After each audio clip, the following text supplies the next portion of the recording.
Hey guys, Kelly here with the Inside Story. I actually just finished a video that I made and I was looking at my books across the room and I was like, oh my gosh, why do I not ever hear anybody talk about these books? And so I thought, I'm going to do a little video on them, just a little impromptu video, because girls and boys, this book is so good. So everybody knows, well, I don't know, everybody doesn't know, but I really love dystopian. I love dystopian books. I love like post-apocalyptic books. Those are probably my favorite books. I love books with rebellions and adventure. Like, those are my favorite books. And so I'm going to say I was like, I'm 45 now. And so I was in my late 20s, early 30s, maybe, when I found this book series. I could have been older. Like, I don't even know. I've lost all track of time.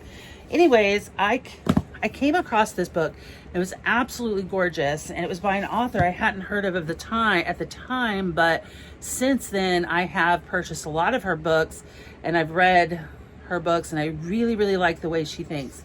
So Lauren DeStefano, and I hope DeStefano, I hope I'm saying her name right. Lauren DeStefano. Girls and boys, look at this book. Avant-garde, I'm telling you, at its finest. Look how beautiful this is. So this is the first book, Wither. We're going to take a minute to just appreciate this cover. I could not tell you when this book came out and how I found it. Obviously, I judge book by covers. I'm not even embarrassed about that. It's just who I am. Okay. I was just kind of going to peek here and see if I could find a year that this was made, but I probably should have done that before the video, and I don't want to sit here and do it. Look how cool this is. So this book has a lot of like science in it, and I'm not a scientist, obviously. All right, this is the, I don't remember which one's the second or third. Look at that one. I think this is the third book. Look how beautiful this is, guys. So there are 3 books. It's a trilogy. Look at that.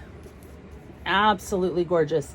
I'm going to tell you right now, I loved these books. And I read them so long ago. You guys know I struggle remembering details of books, but I read them so long ago, and there's still certain like haunting things that happened in these books that like have stayed with me. All right, so I purchased these books after I had already read them, actually. I think I found them at the library, now that I think about it, and then I purchased them. So I haven't actually read this set. I have loaned it out to several friends. Sometimes I just read a series and it's so amazing I have to have it.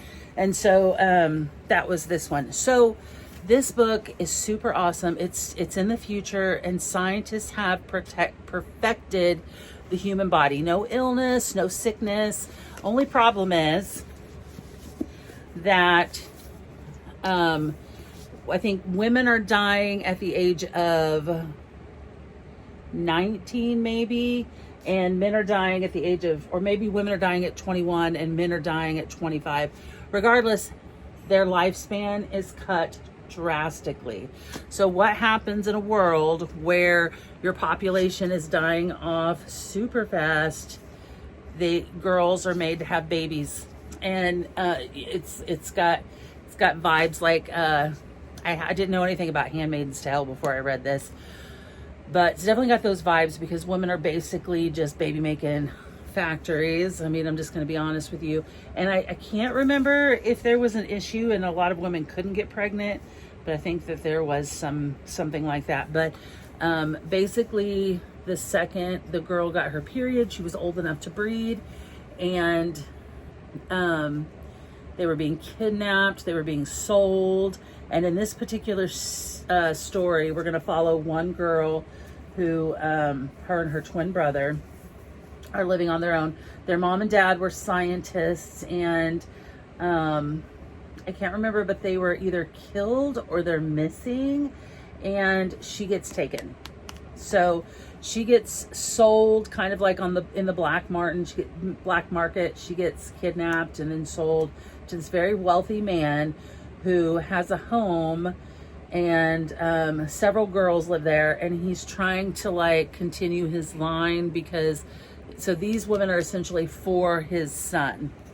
He's very old, and I think he's in a wheelchair, and you still have the older generation, so the people who were alive when scientists created whatever it was that was distributed for perfect health. You've got the people who were alive before that happened, and then they're like first gens or whatever. And so those are the only old people because everybody else is dying off. So good. So we're going to follow her, her twin brother, obviously trying to find her, horrible things. And it's just a dark world, but I love this series so much, guys. Look, I'm like, it's a horrible world. It's so dark, but it is so good. If you like dystopian or post-apocalyptic, this is definitely the series for you. Absolutely gorgeous. I would totally buy these books to put them in your library just because they are so beautiful. Look at them. Oh gosh, so gorgeous. Lauren DeStefano. So I have read a lot of her books since then. I mean, she doesn't have a lot, but she does have some. Check her out. I followed her on Facebook for a while. I'm not sure if she's still active. I know she struggled with anxiety a lot, and you know, I just really admired her when I was following her. Actually, I'm going to check and find out why I don't see her on my newsfeed anymore. Anyways, guys, if you have any questions, shoot me a message or leave a comment. Absolutely love this series. Check it out.